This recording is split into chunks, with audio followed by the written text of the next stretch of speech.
खुलुमबाय नोंथाङा नायगासिनो दङ बड'लेण्ड खौरां दिनै बड'लेण्ड खौरांनि स्टुडिअ खायसे गोनां गोनां रादाबफोरजों आं रुवाबेन बर' गिबि रादाबखौ नोंथांमोननि थाखाय होनो लाबाय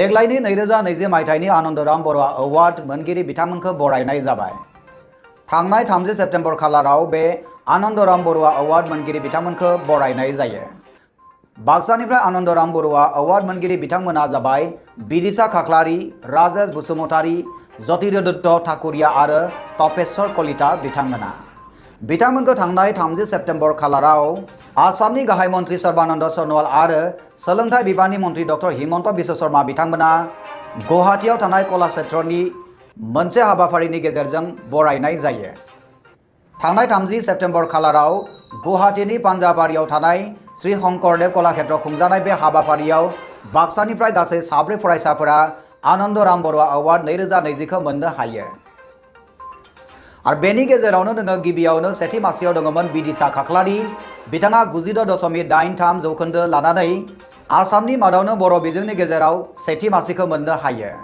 बिथाङा बाथौ आश्रम गोजौ फरायसालि बर्मानि फरायसामोन नैथियाव राजेश बसुमतारी जाय 95.5 जौखोन्दो मोननो हादों बाथौ आश्रम गोजौ फरायसालि मेधाघाटनिफ्राय थामथियाव ज्योतिरादित्य ठाकुरिया बिथाङा मोननो हादों 95.33 जौखोन्दो saint John's higher secondary school बर्मानिफ्राय आरो ब्रैथियाव तपेश्वर कलिता मोननो हादों मागुरमारि कलबारि गोजौ फरायसालिनिफ्राय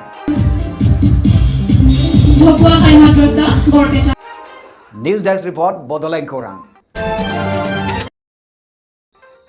बेनि उननि रादाबखौ होनो लादों नोंथांमोननि थाखाय बिटिसिआव जब कार्डनि रां जाख्ल'नायनि थाखाय गसाइगाव UPPL राजखान्थि हान्जाया खुद्रि सारदों थांनाय 2 अक्ट'बर खालाराव गसाइगाव महकुमानि सिङाव थानाय श्रीरामपुराव 3 नं श्रीरामपुर बियाबनि दैदेननायाव गान्धी जयन्ती सानखौ फालिनायजों लोगोसे बिटिसिआव जब कार्डनि रां जाख्ल'नाय आरो बेंक पासबुक जब कार्डखौ GRS BCDC सोद्रोमाफोरा लानानै दोननायखौ होफिननांगौ होननानै दाबि खालामो आरो जब कार्डनि रां जाख्ल'नायनि सायाव CBI नायबिजिरनाय खालामनांगौ होननानैबो दाबि खालामदों বিগত আমার বিটিআৰৰ যিটো মানে কাৰ্য পদ্ধতি আছিল তাত জব কাৰ্ডক লৈ MGNREGAৰ যিটো প্ৰজেক্ট সেই প্ৰজেক্টক লৈ বহুতো অনৈতিক কাৰ্য হৈছিল তাত বিটিচিবাসী সৰ্বসাধাৰণ ৰাইজক শোষণ কৰা হৈছিল জব কাৰ্ডবিলাক আমাৰ VCDCৰ কৰ্মকৰ্তাসকলে নিজে হাতত লৈ নিজৰ ইচ্ছামতে ব্যৱহাৰ কৰিছিল পাছবুকো তথৈবচ তেওঁলোকে নিজেই ব্যৱহাৰ কৰিছিল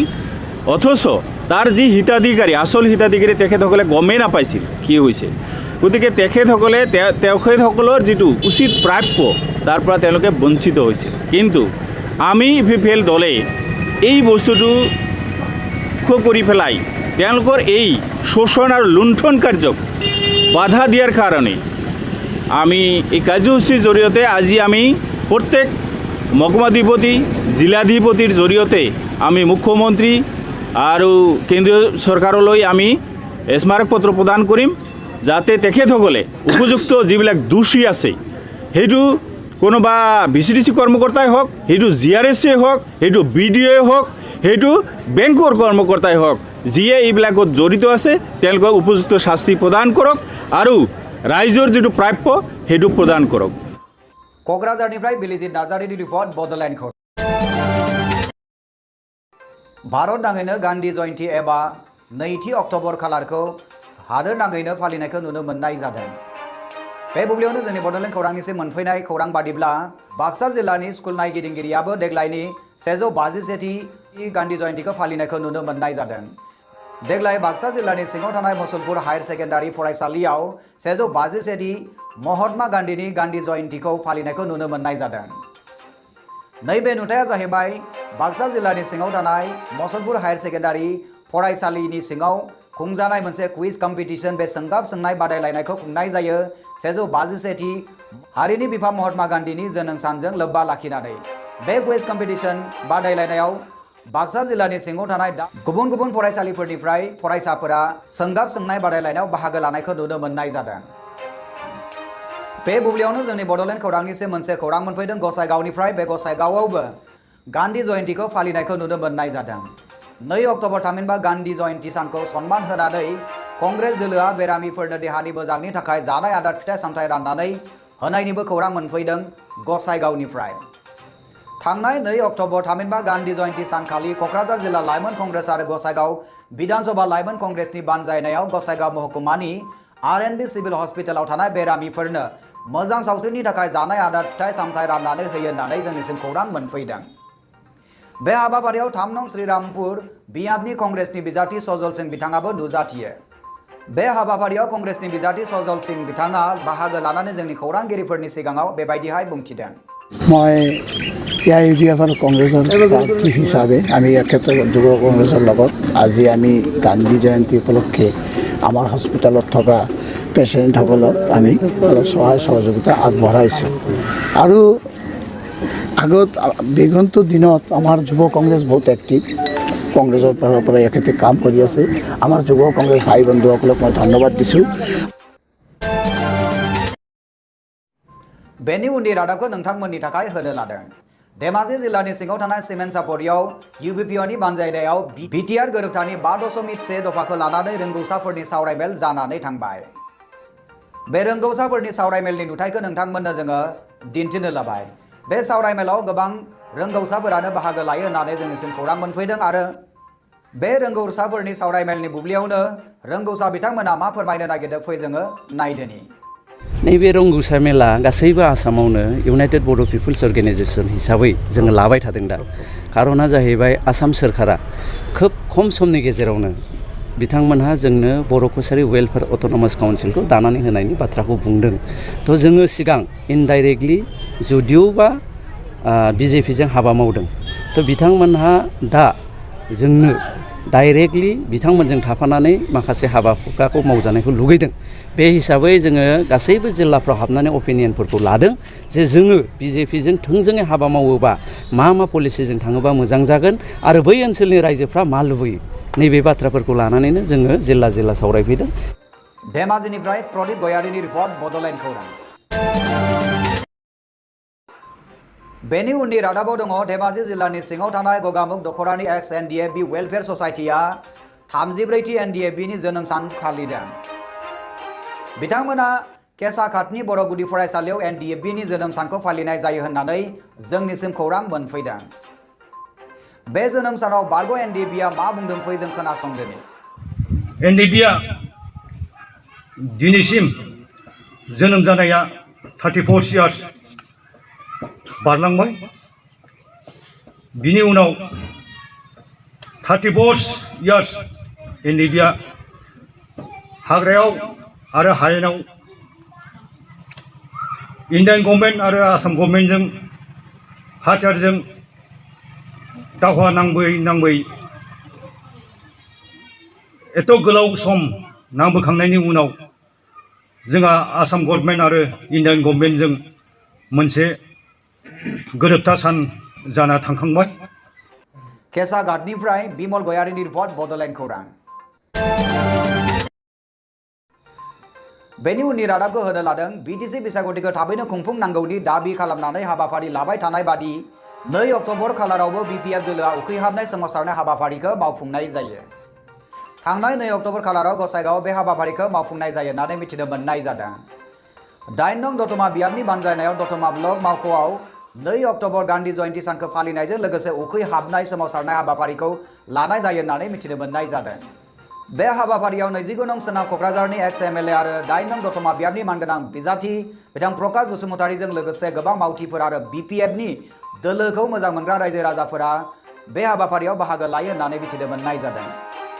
बे हाबाफारिनि गेजेरजों बिथांमोना BTC बिसायख'थिखौ थाबैनो खुंफुंनांगौ होननानै आसाम सोरखारनिसिम दाबि खालामहरदों। आरो बे हाबाफारियाव 29 नं सोनाब क'क्राझारनि एक्स MLA प्रदीप कुमार ब्रह्मआ जोंनि खौरां बिजोंनि गेजेरजों बेबायदिहाय फोरमायथिदों। আজি নিৰ্বাচন যিহেতুকে পিছুৱাই আছে, যোৱা 4 এপ্ৰিলত আমাৰ BTC নিৰ্বাচন হ'ব লগা আছিল, নহ'ল এই কাৰণত যিহেতুকে COVID-19ৰ পেণ্ডেমিক কাৰণে ইলেকশ্যনত থমকি গ'ল আৰু 6 মাহৰ কাৰণে গভৰ্ণৰ শাসনো ইতিমধ্যে হৈ গ'ল আৰু আজি গভৰ্ণৰ শাসন অহা 27 অক্টোবৰলৈকে যিহেতু থাকিব আৰু যাতে দ্বিতীয়বাৰ গভৰ্ণৰ ৰুল বঢ়াই দিয়া নহয়, গণতান্ত্ৰিক পদ্ধতিৰে ইয়াত চৰকাৰ গঠন কৰিবৰ কাৰণে আমি আবেদন কৰিছোঁ क'क्राझारनिफ्राय बिलिजित नार्जारिनि रिपर्ट बड'लेण्ड खौरां। बेनि उननि रादाबाव दङ गोबां बोसोर खामानि मावनायनि गेजेरजोंबो दान बान्था मोननायनि जाहोनाव गसाइगाव महकुमानि सिङाव थानाय दै जगायग्रा बिफाना खामानि मावग्रा बिथांमोना आसाम सोरखार आरो दै बिफाननि मिनिस्टारनिसिम खुद्रिसारदों। थांनाय 1 अक्ट'बर खालाराव गसाइगाव महकुमानि अफिस अफ द एक्जिकिउटिभ इन्जिनियार थामहिनबा PHE गसाइगाव डिभिजन गसाइगाव मावख'आव दै जगायग्रा बिफानाव हाबा मावनानैबो दान बान्था मोनैनि खुद्रिसारदों। थाबैनो गावसोरनि दान बान्थाखौ होनांगौ होननानै बिथांमोना खुद्रिसारो। गावसोरनि दाबिखौ मानिनानै लायाब्ला 2 अक्ट'बरनिफ्राय 8 अक्ट'बरसिम दै जगायनायखौ बन्द खालामगोन होननानैबो हुमखि होदों। जोंनिसिम खौरां मोनफैनाय बादिब्ला गसाइगाव डिभिजन हिसाबै गासै बिथांमोना सा 112 दं होननानै बिथांमोना फोरमायथिनानै लादों। बे हाबाफारिनि गेजेरजोंनो गसाइगाव डिभिजन PHE नि हाबा मावग्रा आफादनि आफादगिरि बिथां गौरी कान्त ब्रह्म बिथाङा जोंनि खौरां बिजोंनि गेजेरजों बेबायदिहाय फोरमायथिदों। ये Gossaigaon division PHE water supply department ये 2013 পৰা রানিং আমার লগে ডিউটি কৰি আছে ডিউটি কৰিছে এতিয়ালৈকে ধৰ্মা পাই নাই কোনো বিনয় পোৱা নাই হিতুৰ কাৰণে আমি আসাম সরকারত মানে দাবী জনাইছে যে সোনকালে ইলেকশনের আগত আমাক যে আমি যে 2013 পৰা আমি লাগাতার ডিউটি কৰি আহিছে কিন্তু এতিয়ালৈকে কোনো পেমেন্ট পোৱা নাই ধৰ্মা পোৱা নাই কোনো আমার লাইফ মানে জীবনটো শেষ হবার ধরিছে তার কারণে আমি আজি আবেদন জানাইছে যে আসাম সরকারত মানে ইমিডিয়েটলি যে আমার PHE ডিপার্টমেন্টত টোটাল অল আসামত 8,884 জন বেনিফিচিয়ারি আছে ক্যান্ডিডেট আছে এতিয়ালৈকে কোনো মানুহজনে এটাও মানে টকা দিয়া নাই ধর্মা দিয়া নাই এইটোৰ কাৰণে আমি আসাম সরকারক আমি দাবী জনাইছে যে আমার যিমান মানে 2013 পৰা আমালোকে ডিউটি কৰিছে সেই টকাবিলাক সোনকালে আমাক ফিক্স পে হলেও বা ফিক্স পে হলেও কিবা আমাক এটা হলেও এটা মানে দিব লাগিব বুলি আমি আবেদন কৰিছে। क'क्राझारनिफ्राय बिलिजित नार्जारिनि रिपर्ट बड'लेण्ड खौरां। बेनि उननि रादाबाव दङ क'क्राझार जिल्लानि सिङाव थानाय कसुगाव पुलिस थानानि सिङाव थानाय आइसगुरि गामियाव UPPL नि मावथिया हाग्रा एवस्रांनाय खौरां जोंनिसिम मोनफैदों। UPPL नि मावथिफोरा बे हाग्रा एवस्रांनाय खामानिखौ मावफुङो होनना जोंनिसिम खौरां मोनफैदों। UPPL नि गोबां मावथिफोरानो बाहागो लानानै बे हाग्रा एवस्रांनाय खामानिखौ मावफुंनानै रायजोफोरनि थाखाय मोजां खामानि मावनानै दिन्थिदों होननानै जोङो बुंनो हायो।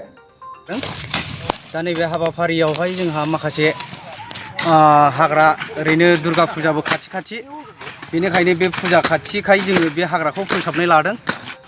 बे रादाबखौ जोंनिसिम दैथायहरदों क'क्राझारनिफ्राय रनेन बसुमतारी बिथां। नोंथाङा नायगासिनो दङ बड'लेण्ड खौरां। सुंद' कमार्शियेल ब्रेकनि उनाव फैफिनगोन नोंथांमोननि सेराव। इन्स्टिट्यूट अफ हेल्थ साइन्स पारामेडिकेल कलेजनि जानानै नोंथांमोननिसिम आंनि गोसो गोरबोनिफ्राय अननाय आरो खुलुमनाय जासिहरग्रोबाय। आं नोंथांमोननो मोनसे मोजां खौरां फोसावनो लादों बेनो जाबाय बे इन्स्टिट्यूटआव NM नार्सिं आरो लेबरेटरिनि CMLT DMLT आरो BMLT नि थाखाय मुं थिसननाय सोलिगासिनो दं। जायफोर फरायसाया गावनि जिउखौ ब्राइट फिउचारनि थाखाय सिमां नुदों बिथांमोना बे इन्स्टिट्यूटआव मुं थिसननो हागौ। मानोथो गोबाव खालामबावगौ फैदो दिनैनो दानो 8822156773 आरो 9435781237 आव कल खालामदो एबा आबुं खौरांनि थाखाय बै फैसालियाव नुजानाय www.iohs.in.net आव थाबैनो भिजिट खालामदो। एसेनोसै गोजोन्थों। दानिया फैफिनदो बड'लेण्ड खौराङाव। दानिया जों सफैबाय बड'लेण्ड खौरांनि गासैबो नायगिरि नोंथांमोननिफ्राय बिदाय लानायनि। बड'लेण्ड खौरांनि गासैबो नायगिरि नोंथांमोननिसिम अननाय मोजां मोननाय आरो सिबिनायखौ फिन बावहरनानै दिनैनि रादाबखौ एसेबांनो फोजोबनाय जाबाय। उननि रादाबाव नोंथांमोनखौ थारैनो लोगो मोननायनि मिजिंजों गोजोन्थों।